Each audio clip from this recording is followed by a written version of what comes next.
in the middle of Subiaco, there's a nice bit of green space, and in the middle of this green space, or cutting through it, there's a car park, and it's very hard to see underneath those trees in the middle.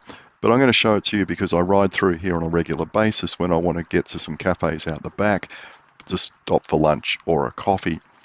I'm showing this to you for two reasons. One, I think it looks really nice. It's a beautiful space to ride through. And the second thing is the impact this obviously has on the urban heat island effect. But to start with, let's just appreciate the tree canopy here because it really is quite fantastic, and it's like riding through a cathedral of trees. It really is like that. The problem with doing something like this is you need to give up a fair amount of car parking to accommodate the trees and the garden beds that they're sitting in. And look, I haven't calculated how much space they're giving up here, but let's just say 30% of car parking has had to be removed in order to put these trees in, although I guess maybe the trees were there first and they built the car park around it. Who knows? I'm sure, though, that the people that get to park here all the time really appreciate that their cars are not baking hot in summer when they come back to them, and they're not frying and sizzling as they walk across the car park in the midday sun to get back to their car.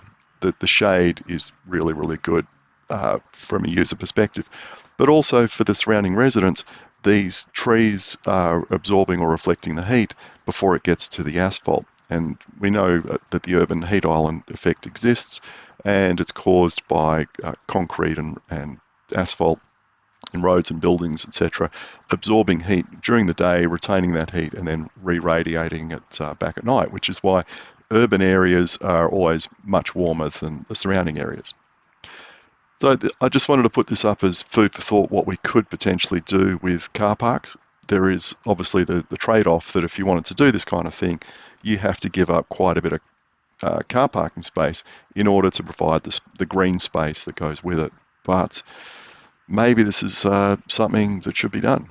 But, I just like it. It's beautiful, and it's just nice to ride through.